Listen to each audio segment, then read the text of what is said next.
باس لە ئاماری ساڵی ڕابردوو 2022 چاودێری بازرگانی قەزای بەردەڕەش دەکەین بە هەمانگی لەگەڵ لێژنەی هاوبەشی قایمەقامی قەزای بەردەڕەش. بەڵێ لە سەرەتا 37 شوێن داخراوە لە ساڵی ڕابردوو، بەڵێ نامە لە 319 شوێن هاتوتە وەرگرتن و هۆشداری بە 517 شوێن دراوە و 7190 کەلوپەلی ماو بەسەر چوو یاخود کەلوپەلی با بڵێن ئەکسپایر هاتوتە لەناوبردن، پێکتێت کەلوپەلی وشک 5390 کیلۆغرام و کەلوپەلی شل 1800 لێتەر و سەردانکردن 6835 شوێن بەسەر کرایتەوە و 143 شوێن هاتوونە سزادان. بە خۆشحاڵی و دەتوانم بڵێم کە بەراورد لەگەڵ ساڵی ڕابردوو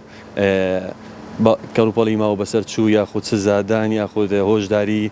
کەمتر بووە، چونکە زیاتر هاوڵاتیانی سنووری قەزای بەردەڕەش یاخود دوکاندارەکان هاوکارن لەگەڵ ئێمە و هەر گلە و گازندەیەک هەبێت دەتوانن هاوڵاتیانی سنووری قەزای بەردەڕەش لە ڕێگای ئەکاوتی قایمەقامی قەزای بەردەڕەش یاخود ئەکاوتی چاودێری بازرگانی بەردەڕەش ئاگادارمان بکەنەوە لێژنەکانمان لە ئامادە باشیدایە و ساڵی 2023 پلانی تازەمان دەبێت بۆ بەدواداچوونی کەلوپەڵی ماوە بەسەر چوو یاخود ڕێگریکردن لە ڕووی نرخەوە لە ڕووی قۆرەخکاری و هەبوونی هەر کەلوپەڵێکی ماوە بەسەر چوو هەبێت دەتوانن هاوڵاتیان ئاگادارمان بکەنەوە. دەتوانم شتێکی تر بڵێم، قەزای بەردەڕەش قەزایشی سێگۆشەیە دەکەوێتە نێوان سێ پارێزگای دهۆک و هەولێر و مووسڵ و بە هەر خاوەن بازرگانێک نیازی هەبێت کەلوپەلی ساختە یان کەلوپەڵی ماوە بەسەر چوو لەم قەزایە ساغ بکاتەوە. ئێمە بە پێی ڕێنمایەکانی چاودێری بازرگانی سەردەری لەگەڵ ئەم خاوەن بازرگانە دەکەین و دەتوانم بڵێم هەر یەکەم جار هەبوونی کەلوپەڵی ماوە بەسەر چوو هەبێت ئەو شوێنە سزا دەدرێت و دادەخرێت و دووبارە بکاتەوە ڕەوانەی دادگا دەکرێت و لێ پێچینەوەی یاسایی بەرامبەری دەکرێت و هەر پرسیارێکتان هەبێت. زۆر جار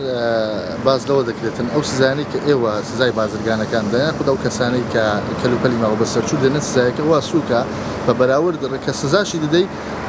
سوودی زیاتری هەیە و بازرگانە بۆیە دووبارە دەکاتەوە سێبارە دەکاتەوە.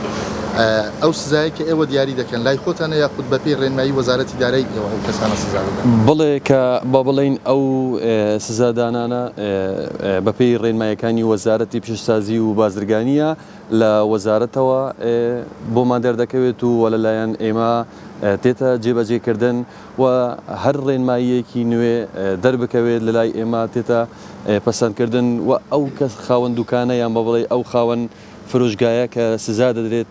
ئێمە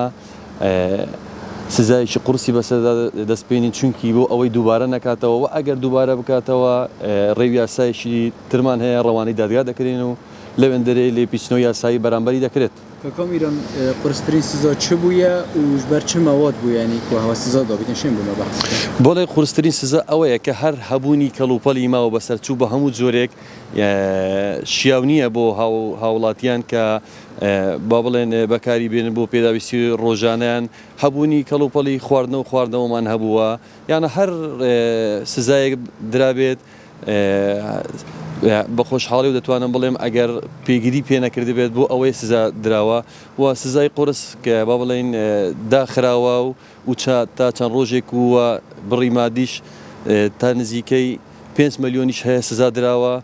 هەبوونی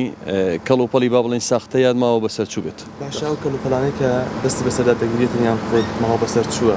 لە مارکێتەکانە یان گۆشتفرۆشەکانە بەتایبەت کامیان زیاتر ماوەی بەسەر چووەکەیەوە دەست بەسەر دەکات؟ بڵێ هەر شتێک و بەپێی